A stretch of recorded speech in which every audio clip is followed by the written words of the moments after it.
Today, we pay a virtual visit to Canada's West Coast, the city of Duncan, where we meet and engage with one of its illustrious sons, Dallas Collis, for a much anticipated conversation. But before we get to that, first of all, hi and a hearty welcome to everyone tuning in to today's critical podcast. We do appreciate you taking the time to do so. And for the next 30 to 45 minutes or so, we engage with Dallas Collis. He's a coach, among other things. And we have some interesting questions to get to. And first of all, my name is Dipchand Ramcharitar.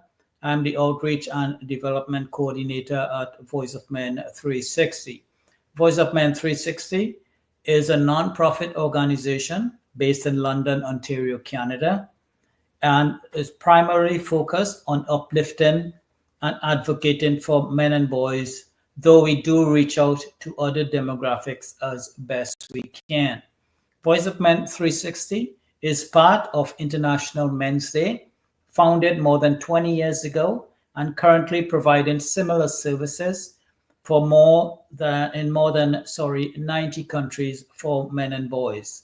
This program is called Open Up. This is a 196th episode, and it's produced and hosted by Voice of Men 360, where we engage with influential leaders and critical thinkers that address key issues with the intent to positively impact society with an emphasis on supporting men and boys. Our program is usually podcasted on Sundays at 7 p.m. Eastern Time, though to extenuating circumstances, sometimes we may change that.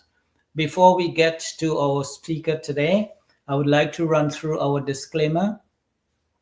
We would like to remind you that Voice of Men 360's mission is always delivered with good faith towards peaceful harmony. The views and opinions expressed in today's episode are those of our speakers and do not necessarily represent Voice of Men 360. Our organization engages in discussion forums to offer inspiration and create awareness of the issues of men who wish to overcome their life challenges. We are not providing medical or therapeutic advice.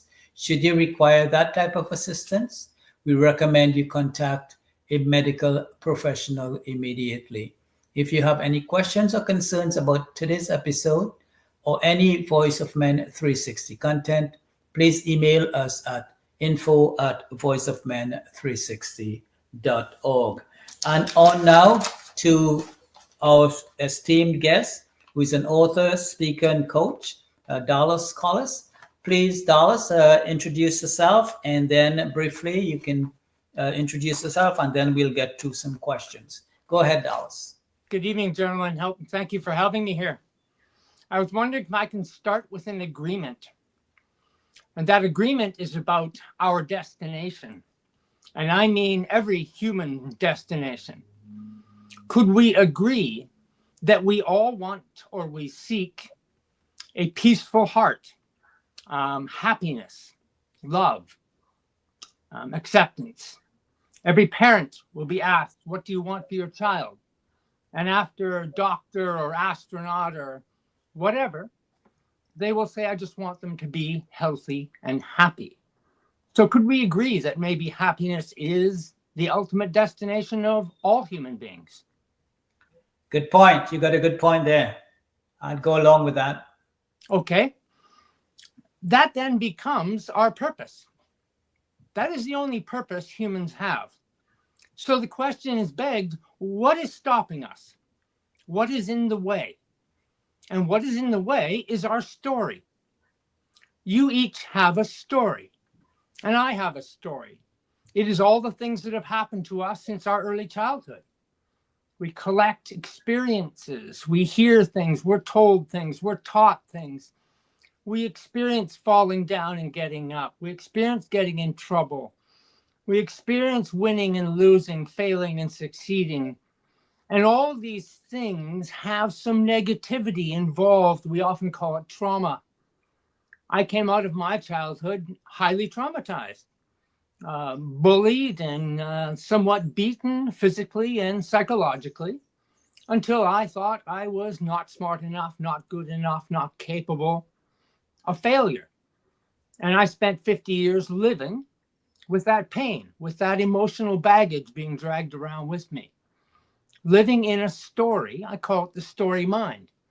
We identify as our story. I meet either of you at a party and I say, nice to meet you. Tell me something about yourself. And you would begin telling me some of your story, because that's how we identify as. Yeah, exactly. So now let's move to a more, I guess, pointed cross question. What was the most significant turning point in your journey towards healing and transformation? Well, I went through a year of what I call life collapse. I believe 50 years of carrying that baggage became too much, and the body expresses the pain. And so in 1 year, I went through cancer, surgery, treatment. My wife left. I lost my house, my business, my family in every way. I ended up alone in a basement suite, suicidal, and I'm an alcoholic. So I was at the bottom, about as low as you can go. Right. And something happened. I don't know, you want to call it divine intervention. The lightning bolt arrived. Okay. We are a story. I keep saying this. We are our history. Everything about us is based in our yesterdays. That's what we carry into this moment to be here with each other. Right. I'm listening one night to a podcast, and the man on the podcast says this one line, and it completely changes my life. He said, "Show me yesterday." That was it. Right. But what did that suggest to me? I turned and looked for my yesterday. Where is it? I can't pick up some tangible physical representation of yesterday and show it to you. So I have believed a story, and my belief in that story being so true, it almost killed me. And so we believed stories, and stories lead us. Right. Now, on that point, how did you find the courage to start over at 60? And so following up to that, how difficult was that journey?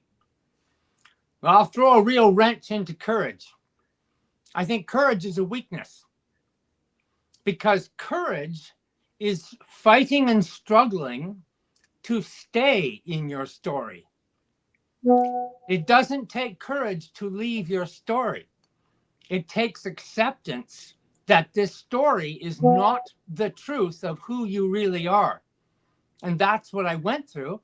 It was Right. surrendering to the story, not fighting back and fighting through and building a new life. It was accepting a new life that was always there waiting for me. So you'd say acceptance is really what drove home your ability to turn around things. Absolutely. Without a doubt. Yeah. So along those lines, what lessons did you learn from your year of life collapse, and how can others apply those lessons to their own lives? I think we have to question our memories that our stories are based in, the things we believe about ourselves that limit us, that cause us pain and suffering, that cause us to feel lost at times, that these come from stories we believe in. And everyone should question, look at their story and question it. Okay, that sounds like some good advice there. Now, you have a concept called story minds. What are some of the encouraging signs that have emerged from dealing with story minds? Well, the story mind, as we've just been talking about, is this voice in our heads, thoughts that arrive. We don't ask for them. They come from our past. And because I believe human beings are born in fear and insecurity, much of our thoughts are that. So, Dipchand, I tell you 10 things that I think are wonderful about you. And then I make one criticism. And tonight you're at home at the kitchen table going, I can't believe that guy said that. Why? Because we are so focused on that one, the harm, the fear, the insecurity. And so our story becomes this part of our mind that infects everything. The world has a collective story mind based in fear and security, to the point I can say, you're wrong, I'm right. I'm good, you're bad. And I will pick up a gun and join my army to fight yours. All because we believe a story. There's no reality to this. It's only our belief and acceptance of these stories. That is the story mind. Yeah, I remember along those lines about what you said about 10, you do 10 things right, and one thing is pointed out. I was listening to a Buddhist give a lecture, and he said he had built a wall in the monastery, about 1,000 bricks, and 2 of the bricks were slightly misaligned.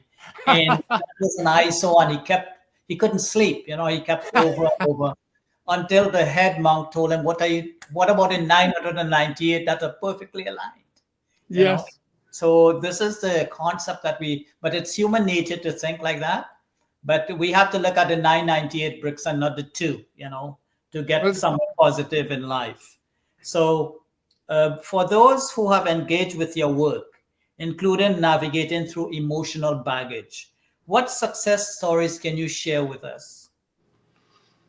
The biggest one for me, I call myself a 16-hour coach. Wow. And the reason is, when I had to rebuild my life, I had to make it small. You couldn't take on the whole world your whole life. You just spent 60 years being a certain person that suddenly ended.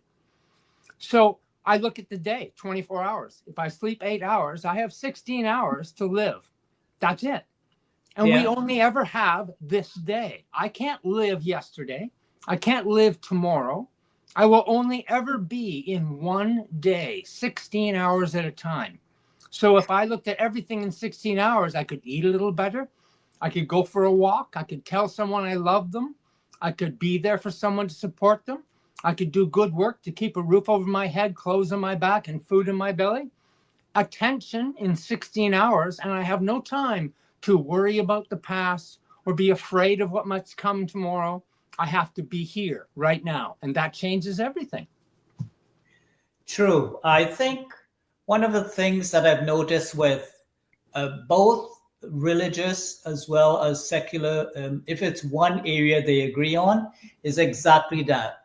We only should focus on the present. The past is gone. We have no control. The only thing we can do is learn from it. And the future is beyond us at this point. And what we can do is worry. And I'm not sure that's the best way to go about your life. So you're right. And we were taught this in grade 1 in our first day at school. What happened? We all experienced the same thing. The teacher walked to the front of the class and went, "Attention, class, attention." And there was the secret to life given to us. Right. But never explained. So we never caught on. And the story, of course, is fear from yesterday, worry of tomorrow. And that's where we spend our time daydreaming. That's why the teacher was calling our attention, because we know we live mostly in the past or the future. Yeah. Sadly true. And we need to be nudged. We need to be sort of guided. We need that someone to point us in that direction. And I obviously would include myself. Sometimes worry about things that's coming down the road, and in reality, there is no point in it. But it's I guess it's part of human nature that we need to curb, and it's obviously the best way to focus on the present. Now, you have written a book that's called "The Gift Is the Present." So, can you give us some insights on that book, and on as well, what has the public response been so far? Well, the gift is the day. That's the gift we wake up to every morning, is that 16 hours. And the present is being at attention in that gift this day. That everyone gets this amazing gift of 16 hours. And that we shouldn't be spending it worrying about the past and being fearful about the future, but being in attention in our gift and doing the best we can in that gift. And when I wake up tomorrow morning, what a marvelous thing. I get a do-over.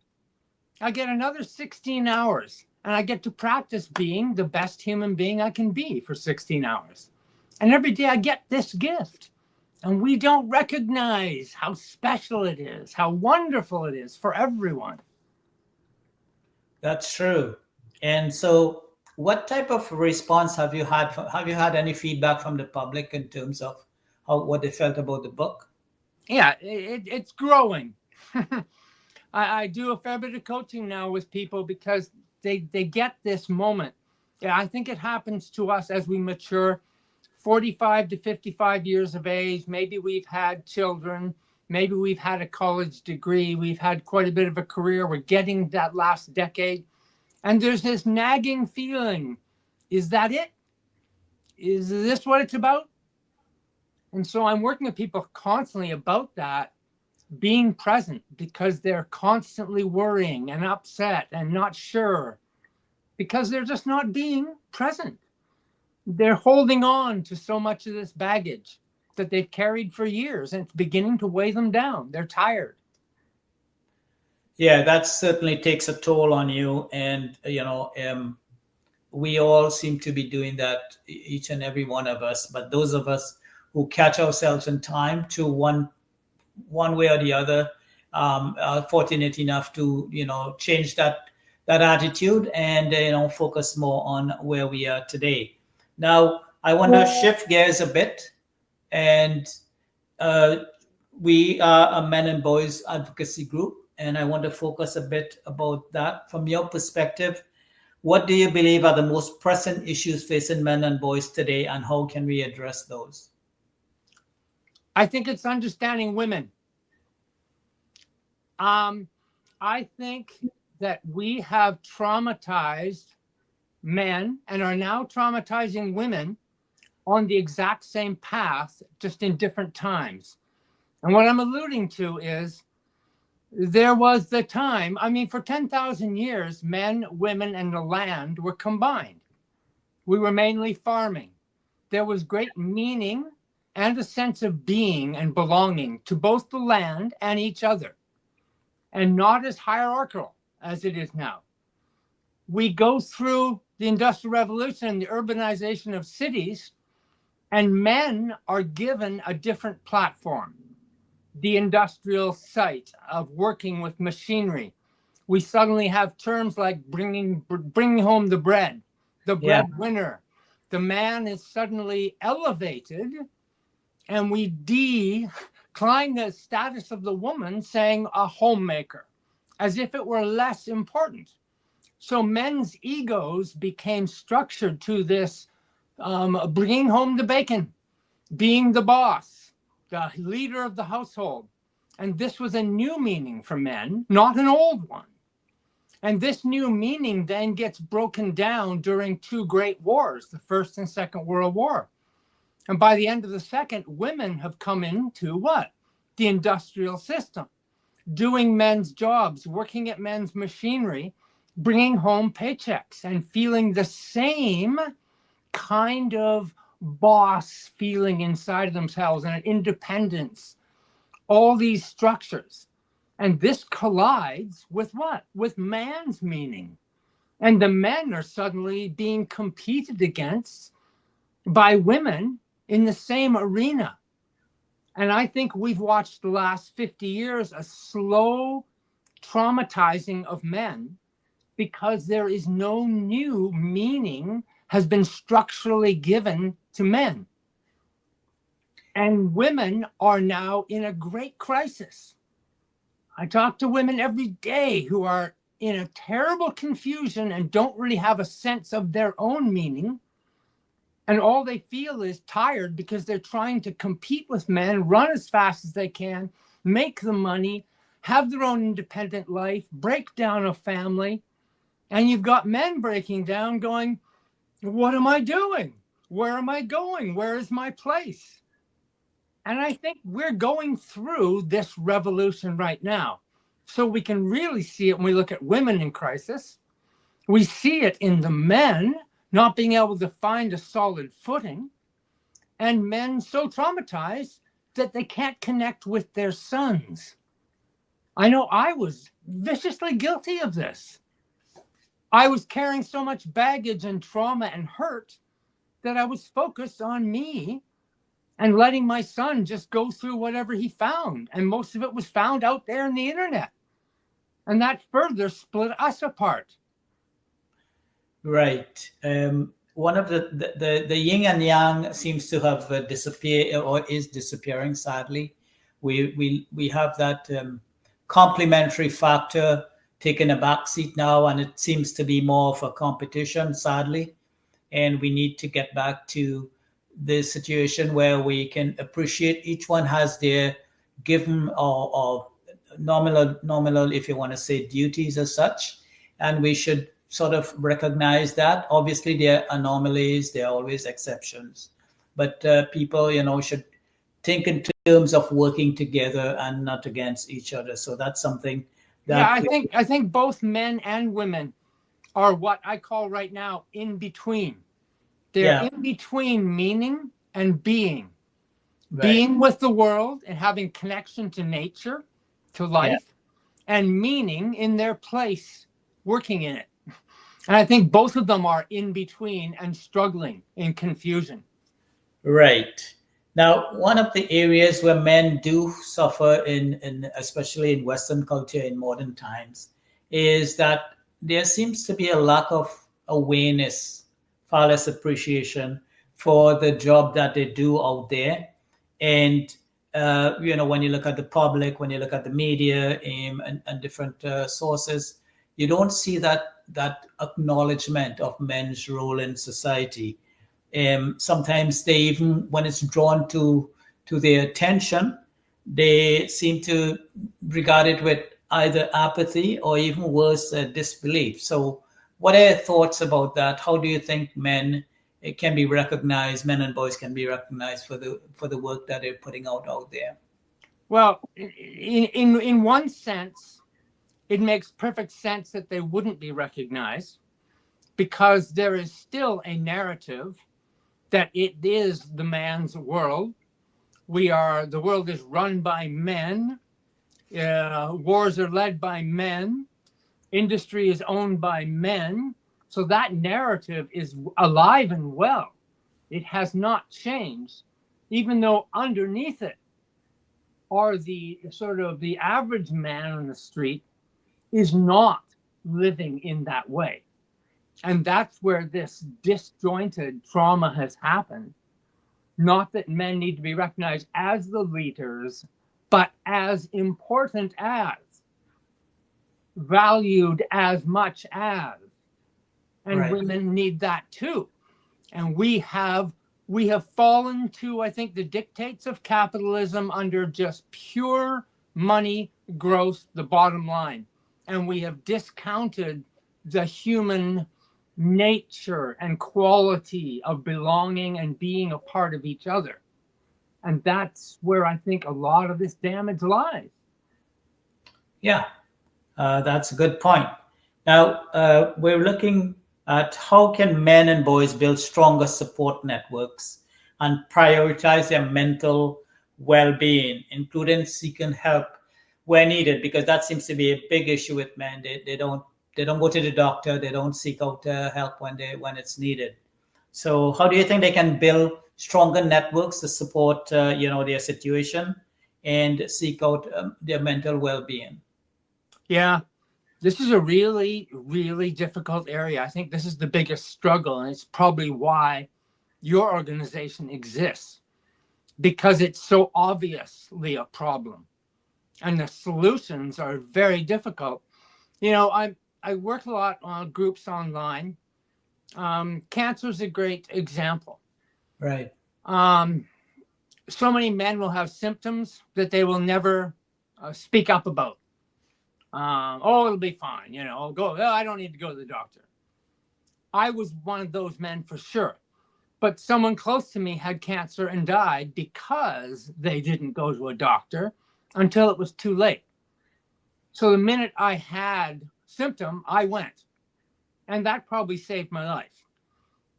So how do we bridge that gap? And I don't just mean for cancer, as you're just saying. Yeah.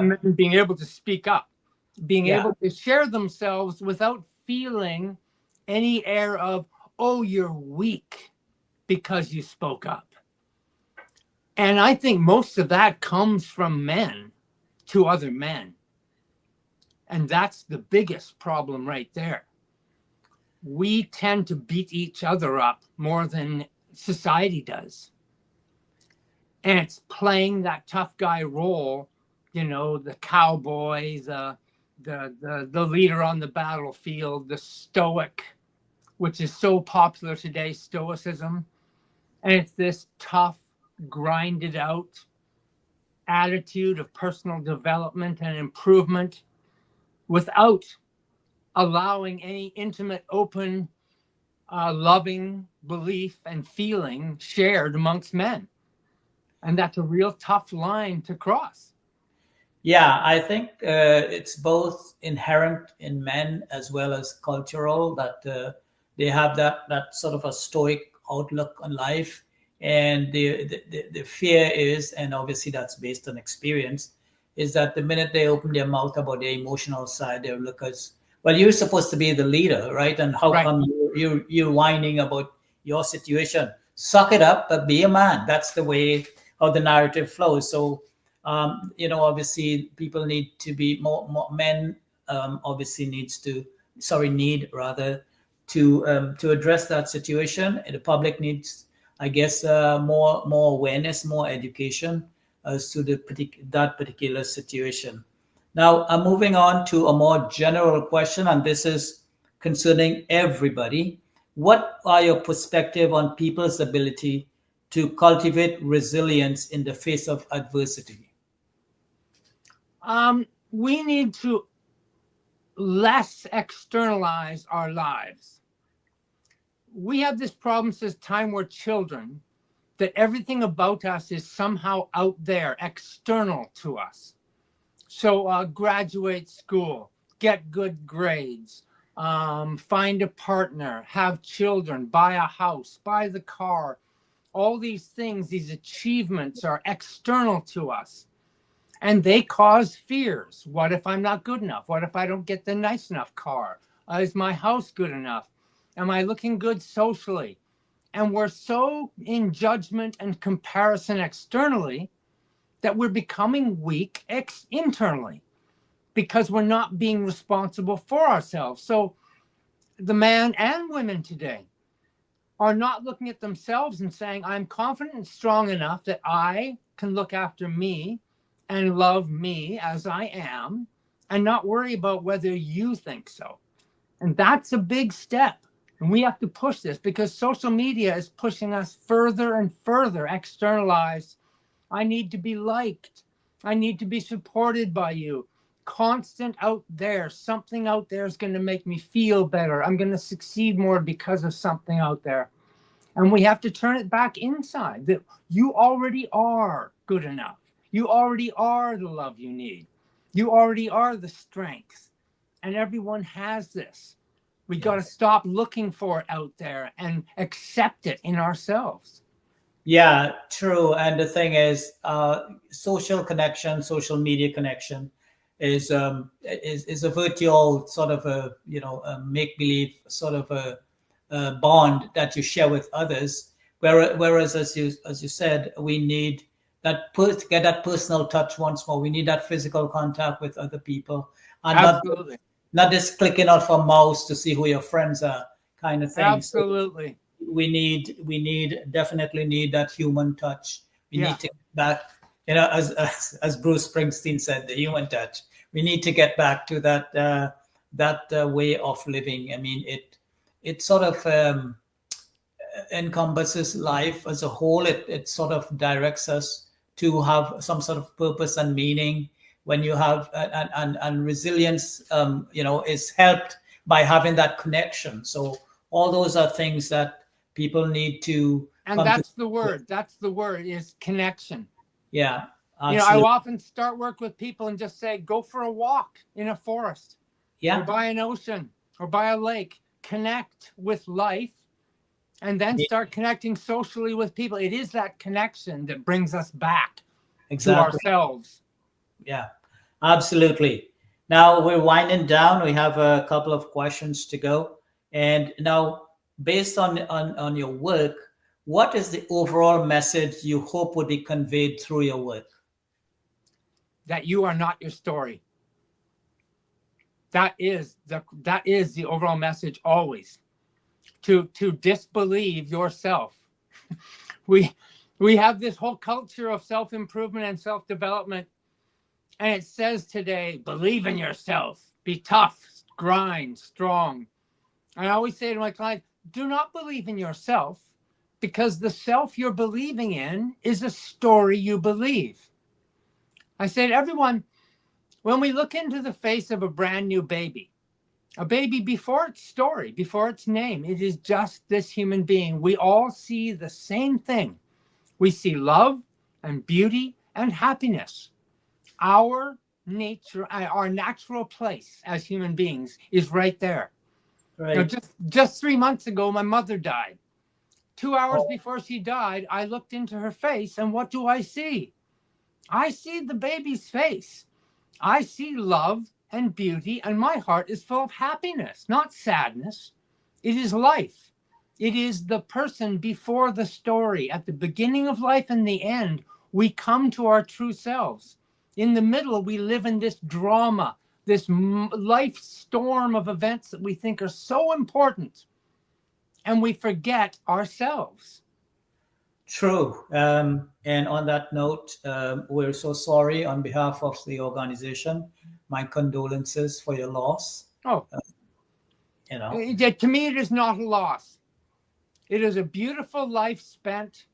It was right. time for her to move on. It's a beautiful happiness. So I It's don't the feel it better that way. way at all. It's the better way to look at things. Yeah. Sure.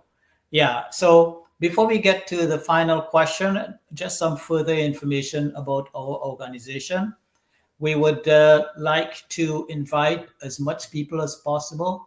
Invite your friends, family, as much people as you can get to join with us. We have different forums that you can engage with us on. First of all, let me give you some contact information. The phone number is 226-289-8784. Email address is info@voiceofmen360.org. Our website is www.voiceofmen360.org. You can find us on pretty much all social media. We have a Facebook group page. Please join our group to see our daily activities and again, invite your friends along. Other social media platforms you can find us would be Instagram, LinkedIn, Twitter, YouTube, and TikTok. We have a YouTube channel called Voice of Men 360. Please, we would really appreciate if you can join us, like the video as you go along, and subscribe as well. We would really appreciate that. So we have a final question for Dallas here, and that would be: would you like to share any contact information for those out there interested in learning more about your work? I usually just say dallascollis@gmail.com. That's all. You can find Well, my books under my name on Amazon, and I'm on Instagram and everywhere else. But it's that simple. Today, you can't hide. true. In the age of electronics, you can't hide anywhere. That digital footprint. It's a nightmare for some of us, and it's a blessing for some of us. So, Yes. true. Well, it's been a pleasure having you on. We really appreciate your contribution. It's Thank you for been having me. meaningful. You're more than welcome. It's been a meaningful and purposeful discussion. And again, thanks to Dallas Collis, speaker, coach, author, and for all of you out there who joined with us today. our sincere appreciation for you doing so, for taking the time to join with us. And to the man behind the scenes, the man at the controls who you don't see that much, our President Sivam. Thank you, Sivam, for all your hard work and getting things to run as smoothly as possible. So again, thank you, everyone. And from all of us here at Voice of Men 360, have a good day, good night, good evening. Goodbye from us.